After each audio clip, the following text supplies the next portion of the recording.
तुम्हाला माहितीच असेल, फ्रीज आपल्या घरातील एकदम अति महत्त्वाचा घटक आहे. पण हा जो काही फ्रीज आहे हा आपल्याला किती वर्ष टिकवायचा हे मात्र आपल्या हातात आहे. तुम्हाला माहिती नसेल तर हा व्हिडिओ तुमच्यासाठी खूप महत्त्वाचा होणार आहे. हा व्हिडिओ सुरू करण्याच्या पहिले मी तुम्हाला 4 प्रश्न विचारणार आहे. तर त्या प्रश्नांची उत्तरं जर तुम्हाला माहिती असेल तर कॉंग्रॅच्युलेशन, तुमचा फ्रीज हा अगदी सुरक्षित आहे, तुम्ही व्यवस्थित हाताळत आहात. आणि जर या प्रश्नांची उत्तरं तुम्हाला माहिती नसेल तर अजून सांगेल अभिनंदन, कारण तुम्ही तुमचा फ्रीज डॅमेज करत आहात. पण काळजी करू नका, मी तुम्हाला सगळ्या प्रश्नांची उत्तरं देणार आहे. प्रश्न नंबर 1, तुम्ही जेव्हा बाहेर जाता तेव्हा तुम्ही तुमचा फ्रीज ऑन ठेवता की ऑफ ठेवता? प्रश्न नंबर 2, तुम्ही पूर्ण दिवसभरात 24 तासामध्ये तुमचा फ्रीज किती वेळा ऑन ठेवता आणि किती वेळा ऑफ ठेवता? प्रश्न नंबर 3, जेव्हाही तुम्ही रात्री झोपता तर तेव्हा तुम्ही फ्रीज ऑन ठेवता की ऑफ ठेवता? आणि प्रश्न नंबर 4, डिफ्रॉस्ट म्हणजे काय? आता या 4ही प्रश्नांची उत्तरं जर तुम्हाला माहिती असेल तर अभिनंदन, तुमचा फ्रीज हा सुरक्षित आहे.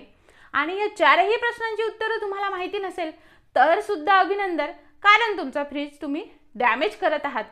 पण घाबरायचं काहीच कारण नाही, मी आहे ना. मी या व्हिडिओमध्ये तुम्हाला सगळ्या प्रश्नांची उत्तरं देणार आहे.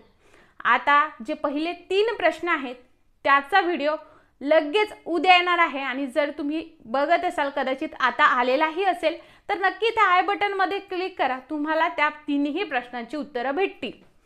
आज आपण बघणार आहोत 4था नंबरचा प्रश्न, तो म्हणजे डिफ्रॉस्ट म्हणजे काय? आता मुख्यत्वे सिंगल डोअर फ्रीजमध्ये हा प्रॉब्लेम जास्त बघायला भेटतो. पण असं काहीच नाही बरं का की सिंगल डोअर फ्रीजमध्येच हा प्रॉब्लेम बघायला भेटतो. तुम्ही डबल डोअर फ्रीजमध्ये सुद्धा हा प्रॉब्लेम बघितलाच असेल किंवा ट्रिपल डोअर फ्रीजमध्ये सुद्धा बघू शकता. आता ते बरं कसं ते जाणून घेऊयात. बऱ्याचदा असं होतं, काही तांत्रिक बिघाड आपल्या फ्रीजमध्ये होत असते, आपल्या लक्षात येत नाही आणि त्यामुळे हा बर्फ खूप साचतो, त्याची अगदी लादी जी आहे ती साचलेली असते फ्रीजरमध्ये. आणि जेव्हा आपण फ्रीजरचा दरवाजा ओपन करायला जातो तो दरवाजा काही ओपन होत नाही, कारण एवढं भरगच्च असं आपलं फ्रीजर भरलेलं असतं.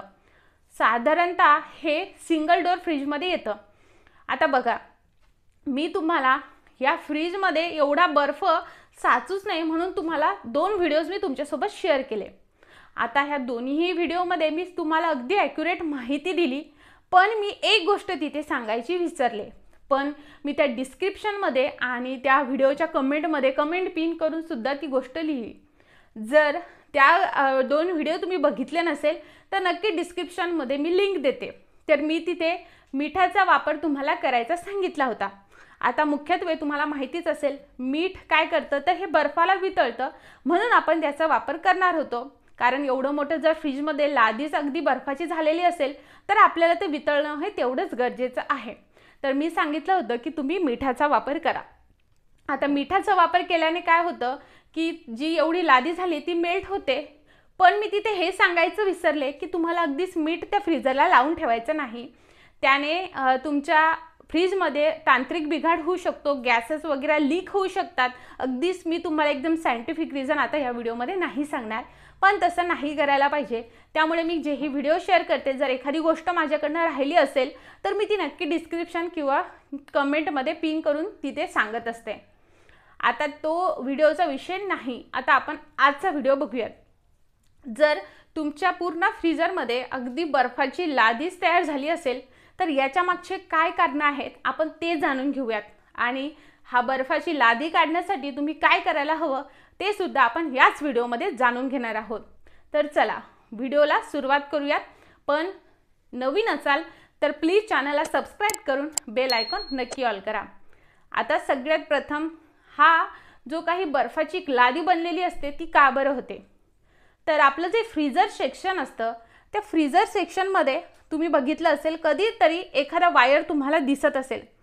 आता हा वायर काय असतो? तर जर तो वायर दिसत असेल याचा अर्थ तुमच्या फ्रीजरमध्ये काही ना काही बिघाड झालेला आहे. आता आपल्या फ्रीजरमध्ये बघा थर्मोस्टेट असतं आणि ते काय करतं, आता याचं फर्स्ट रिझन काय आहे ते जाणून घेणं सगळ्यात महत्त्वाचं आहे आणि मला असं वाटतं हे सगळ्यात इम्पॉर्टंट असं रिझन आहे. आता ते कसं, आईस चेंबरमध्ये आपलं जो काही फ्रीजर असतो ज्याला आपण आईस चेंबर म्हणतो, त्या आईस चेंबरमध्ये वायर असतं आणि ते कनेक्टेड असतं थर्मोस्टेट सोबत. म्हणजे जेव्हा तुम्ही टेम्परेचर सेट करता तेव्हा ते सिग्नल पाठवतं आणि टेम्परेचर कमी जास्त करत असतं. आता हेच जर वायर तुमचं लूज झालेलं असेल तर मग काय होतं, कॉम्प्रेसरपर्यंत तो सिग्नल जात नाही आणि कॉम्प्रेसर तिथे बंद पडतो. त्यामुळे तुम्हाला काय करावं लागेल की हा जर वायर एकदम तुम्हाला बाहेर वगैरे दिसत असेल तर हा त्या जागी सेट करावा लागेल. त्यामुळे आधी तुमच्या फ्रीजची तुम्हाला व्यवस्थितरित्या निरीक्षण करावं लागेल की कुठे वायर बाहेर आलेला दिसतोय की नाही. हे सगळ्यात प्रामुख्याचं आणि मेन रिझन आहे. सेकंड, दुसरं रिझन म्हणजे असं की हे वायर जर तुम्हाला दिसलं तर ते तुम्हाला त्याच जागी फिक्स करायचं आहे. जर तुमच्याकडे होत नसेल तर टेक्निशियनला बोलून तुम्ही तुमच्या फ्रीजरचं हे वायरिंग जे आहे ते सेट करून घेऊ शकता, जेणेकरून कॉम्प्रेसरवरती लोड येत नाही. आता बऱ्याचदा हा जो काही बर्फ सेट होतो याचं कारण हाय टेम्परेचर म्हणजे जास्त टेम्परेचर करणं सुद्धा असू शकतं. कारण ऋतूनुसार आपण आपल्या फ्रीजचं टेम्परेचर हे सेट केलं पाहिजे, कमी जास्त. जसं हिवाळा आला की नॉर्मल टेम्परेचर हवं, अशा पद्धतीने आपण आपल्या ऋतूनुसार त्यांचं टेम्परेचर सेट करायचं. बऱ्याचदा लोक काय करतात की त्यांचं टेम्परेचर जे असतं ते ॲज इट इज तसंच ठेवतात आणि त्या कारणामुळे जे फ्रीजची सेटिंग असते ती कुठेतरी बिघडते, कॉम्प्रेसरवरती लोड येतो, प्रेशर येतो आणि त्या कारणानं कॉम्प्रेसर हा बंद पडू शकतो. आता मी तुमच्यासोबत ऑलरेडी व्हिडिओ शेअर केला आहे की रेटिंगचे फ्रीज घेण्यासाठी म्हणजे काय बरं आपण करू शकतो आणि जर तुमचा फ्रीज बिघडला तर तुम्हाला किती खर्च येऊ शकतो पर रेटिंग, 1 स्टारपासून ते 5 स्टारपर्यंत. हे आपण ऑलरेडी शिकलेलो आहोत किंवा मी तुमच्यापर्यंत ती माहिती पोहोचवलेली आहे. आता बर्फ का साचतो याचे 3ही रिझन आपण जाणून घेतले आहेत. आता आपण बघणार आहोत की हा बर्फ साचला तर हा कशा पद्धतीने आपण मेल्ट करू शकतो किंवा काढू शकतो. तर आपल्या फ्रीजमध्ये एक सेटिंग असते डिफ्रॉस्ट म्हणून. आता जे सगळे फ्रीज येत आहेत त्यामध्ये तर ते बटन असतं आणि तिथे पूर्ण तुम्हाला दिलेलं असतं अगदी फ्रीजमध्ये की असं असं करा आणि त्याने पूर्ण आपला बर्फ जो आहे तो निघून जातो फ्रीजमधला. पण जर नसेलच ते बटन तुमच्याकडे तर काय करायचं आहे, गरम पाणी घ्यायचं आहे आणि गरम पाणी घेऊन तुम्हाला त्या बर्फावरती मारायचं आहे, म्हणजे तुमचा पूर्ण बर्फ हा वितळवेल. नाहीच तुम्हाला असं करायचं तर आपण ऑलरेडी 2 व्हिडिओ शेअर केलेले आहेत, तुम्ही ती पद्धतसुद्धा अवलंबू शकता. तर अशा पद्धतीने डिफ्रॉस्टचा अर्थ असतो. आता मी तुम्हाला यामध्ये बर्फ का होतो, कसा होतो याचे मेन 3 प्रामुख्याचे कारणंसुद्धा सांगितले आहेत आणि हा बर्फच झाला असेल तर काय करावं हे सुद्धा सांगितलं आहे. त्यामुळे हे पूर्ण करून हा व्हिडिओ तुम्हाला कसा वाटला मला कमेंट करून नक्की कळवा आणि तुम्हाला कशा रिलेटेड व्हिडिओ हवा आहे तेही मला कमेंटद्वारे नक्की कळवा. आणि असे सायंटिफिक्स व्हिडिओ तुम्हाला बघायला आवडतील का ते सांगायचं बिलकुल विसरू नका. जर काही चुकलं असेल तर नक्की क्षमा करावी आणि चुकलं असेल तर मला कमेंटमध्ये करेक्ट नक्की करावं. हा व्हिडिओ बघितल्याबद्दल तुम्हा सर्वांचे खूप खूप आभार मंडळी. आपली नक्की काळजी घ्या. धन्यवाद.